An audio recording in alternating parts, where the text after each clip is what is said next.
আসসালামু আলাইকুম সবাইকে। আমি তাহেরা বলছি আমেরিকার নিউ ইয়র্ক থেকে। আশা করছি দেশে বিদেশে যে যেখানে আছেন সুস্থ আছেন, ভালো আছেন। তো আমরা মানসিকভাবে আসলে গত কিছুদিন থেকে ভালো নেই। অর্থাৎ আমেরিকার ক্যালিফোর্নিয়ার লস অ্যাঞ্জেলেসে যেভাবে দাবানল বা ওয়াইল্ড ফায়ার হয়েছে, আ এগুলার নিউজগুলা দেখতে, দেখতে আমরা খুবই মর্মাহত এবং খুবই আমরা বিষণ্ণ হয়ে পড়েছি। হঠাৎ করে এভাবে দাবানল ছড়িয়ে পড়বে পুরা এলাকায়, এটা কখনোই চিন্তা করা হয় নাই। সাধারণত ওয়াইল্ড ফায়ার বা যে দাবানলটা এটা অনেক দূরে জঙ্গলে বা গভীর জঙ্গল এরকম জায়গায় হয়। কিন্তু এবার যেটা হয়েছে এটা একদম রেসিডেন্সিয়াল এলাকা বা যে লোকালয়ে হয়েছে, যার কারণে অনেক বাড়িঘর এট এ টাইম পুড়ে গেছে।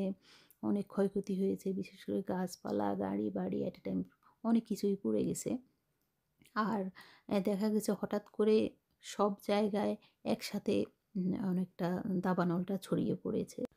তাছাড়া ওই এলাকার ওয়েদার অনেক ড্রাই ছিল, সেই সাথে অনেক উইন্ডি মানে অনেক বাতাস ছিল, যার কারণে উদ্ধার কাজ করা অথবা আগুনগুলো নিয়ন্ত্রণে আনা অনেক কষ্টসাধ্য হয়ে গিয়েছিল।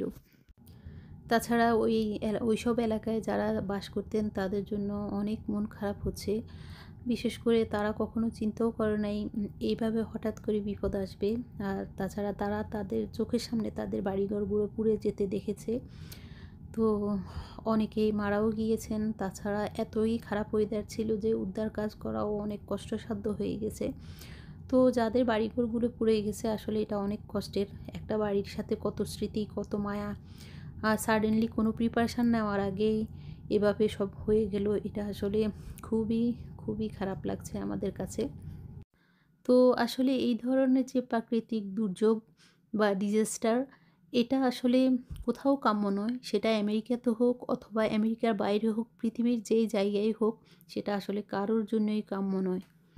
তো আসলে দেখা যায় অনেক সময় এরকম প্রাকৃতিক যে দুর্যোগ হয় বা এটার জন্য আগে থেকে প্রিপারেশন নেওয়া হয় অথবা মানুষকে সতর্ক করা হয় যে ঝড় তুফান হতে হবে অথবা সাইক্লোন হবে, এরকম অনেক অনেক স্টেপ নেওয়া হয়, অনেক পদক্ষেপ নেওয়া হয়। কিন্তু এবার যেটা হলো ওখানে ক্যালিফোর্নিয়াতে এটা এত সাডেনলি এত ম্যাসিভলি হয়েছে যে আগে থেকে প্রিপারেশান নেওয়ারও সময় পায় নাই এবং কি মানুষজনকে সরানো, কারণ অনেক এল্ডার হোম আছে, অনেক বয়স্করা আছেন, অনেক বাচ্চারা আছেন।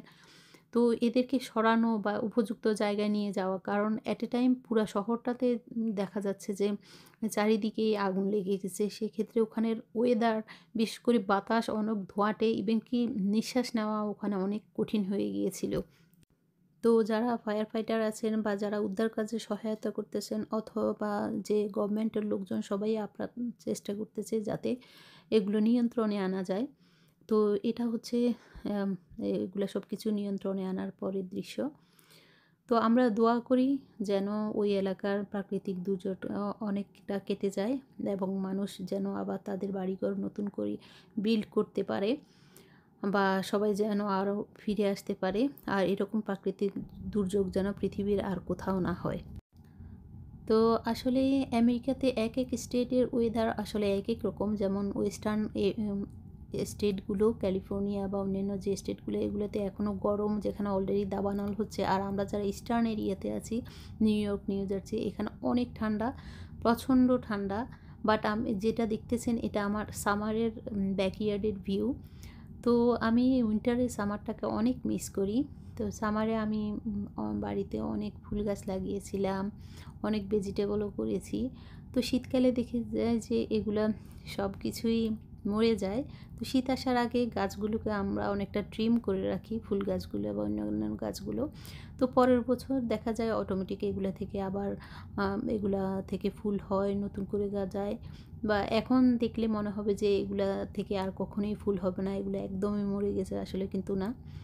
তো এটা আমার সামারের উম বিভিন্ন ফুল গাছ লাগিয়েছিলাম। তো এর মধ্যে আমার একটা প্রিয় ফুল, সেটা হচ্ছে গন্ধরাজ। আ আ ন গন্ধরাজ না, রজনীগন্ধা। এই গাছটা থেকে অনেক ফুল হয়েছে। আর এত সুন্দর ঘ্রাণ, একদম অরিজিনাল যে গন্ধরাজ ওটার ঘ্রাণটা ছিল। তারপর এখন দেখুন আমেরিকার শীতকাল, অর্থাৎ স্নো পড়েছিল কিছুদিন আগে। তো স্নোর আমি কিছু দৃশ্য ধারণ করে রেখেছি। তো এই যে দেখতে পাচ্ছেন সব কিছুই বরফে ঢেকে গেছে। তো আমাদের এখানে দেখা গেছে যে অত ম্যাসিভ আকারে স্নো পড়ে নাই। ১-২ বারই হয়েছে অল্প পরিমাণে। তো স্নো পড়েছে। এখনও টেম্পারেচার অনেক লো -4, -5, তবে এখন আর স্নো পড়তেছে না। ওটা এই সিজনে ২ বারই স্নো পড়েছিল। তো স্নো পড়লে স্নো পড়ার দৃশ্যগুলো ভালো লাগে বা বাইরের সিনারিও ভালো লাগে। বাট বাইরে যারা কাজ করেন অথবা বাচ্চারা যখন স্কুলে যায় অথবা বাইরে বের হতে হয় কাজে, তো এটা অনেক সময় কষ্টসাধ্য হয় অথবা খারাপ লাগে। আর প্রচণ্ড ঠান্ডা থাকে। তাছাড়া বাড়ির যে সামনের অংশের রাস্তা আছে ওইটা বেশি স্নো পড়লে অবশ্যই ক্লিন করে রাখতে হয়। তো এগুলা সামটাইম স্নো পড়লে ঝামেলা হয়। দূর থেকে দেখতে সুন্দর। তারপর দেখা যায় এখানে স্নো ফোরকাস্ট থাকে, অর্থাৎ স্নো কখন পড়বে আগে থেকেই আমরা ওয়েদার ফোরকাস্টটা দেখে রাখি। তো ওয়েদার ফোরকাস্ট অনুযায়ী যদি স্নো পড়ার সম্ভাবনা থাকে সেক্ষেত্রে রাস্তার সামনে যে জায়গাগুলো এগুলোতে এক ধরনের এখানে সল্ট অথবা লবণ পাওয়া যায়, যেগুলো দিয়ে রাখলে আর স্নোগুলো ওখানে জমে না, অর্থাৎ গলে যায়। সেটা দিয়ে রাখলে আর পরে অতটা ক্লিন করার প্রয়োজন হয় না। তো এখানে এটা হচ্ছে আমাদের ব্যাকইয়ার্ডের অংশ। তো ব্যাকইয়ার্ডের দেখা যাচ্ছে পুরো ব্যাকইয়ার্ডে একদম সাদা হয়ে গেছে স্নো পড়ে। তো এটা যখন টেম্পারেচার আপ থাকে তখন অটোমেটিকে সব কিছু গলে আবার আগের মতোই হয়ে যায়।